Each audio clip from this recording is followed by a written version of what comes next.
Okay, so this is question 4b from AS2 January 08. So it's from physics paper 2 from the AS paper.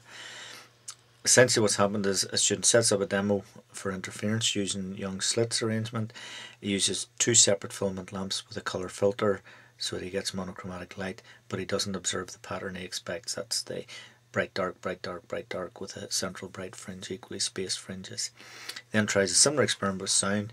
He uses two separate loudspeakers as sources, fed from the same variable frequency supply, and a microphone as a detector, and is pleased to find that that works. So what we're asked to do is to explain why on the one hand the sound works but the light doesn't, or looking at the other, why does the light not work and the sound does. So the essential thing to remember here is that for an interference pattern to be observed you need coherent sources. So the case is that the two lights, the two filament lights, do not provide coherent sources. So the first thing we would maybe just say is that to observe interference we need two coherent sources.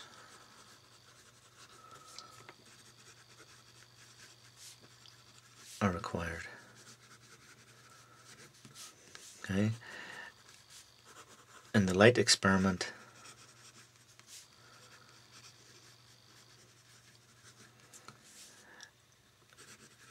the sources are not coherent, and in the sound source, or in the sound experiment,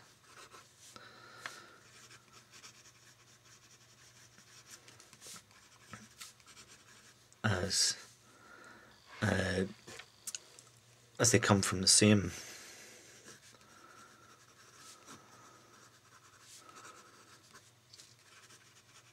frequency generator, or from the same frequency supply, they are coherent sources. How could the light experiment be modified? Well, if you used a laser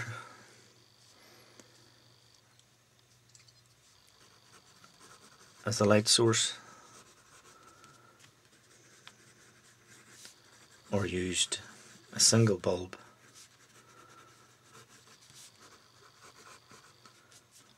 with a single slit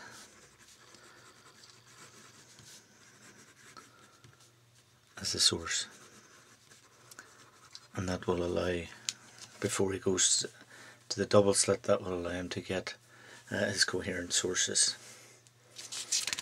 Alright, next part of the question then is an interesting take on the Young's double slit equation, which you should be familiar with, and that is that lambda equals y times a over d, where, remember, lambda is the wavelength, y is the fringe separation, a is the slit separation, and d is the slit to screen distance.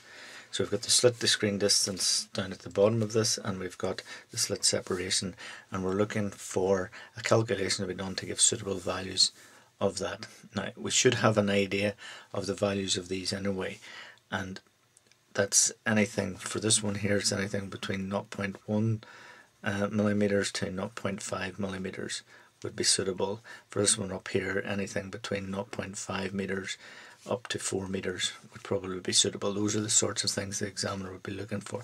But here we have to do a calculation, so what we're going to do is we're going to use the information that we have in the question.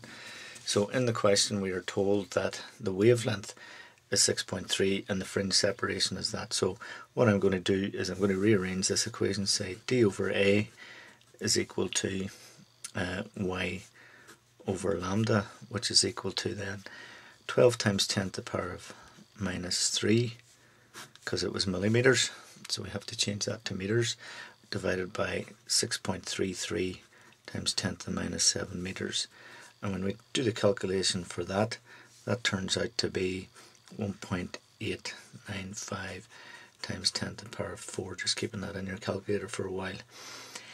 So d divided by a is equal to that. So if we say, let's take a slit to screen distance of 2 meters there, then if we do a calculation, that would mean that 2 over a is equal to that 1.895 times 10 to the power of 4, which when we rearrange that, that would give us that a is equal to 2 over the 1.895 times 10 to the power of 4, which is equal to 1.06 times 10 to the minus 4 meters.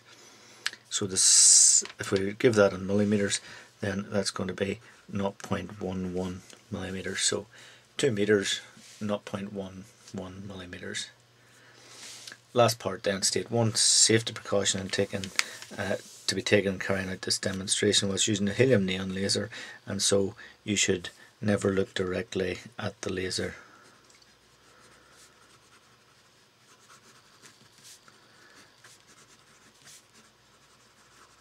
Or wear protective goggles as well.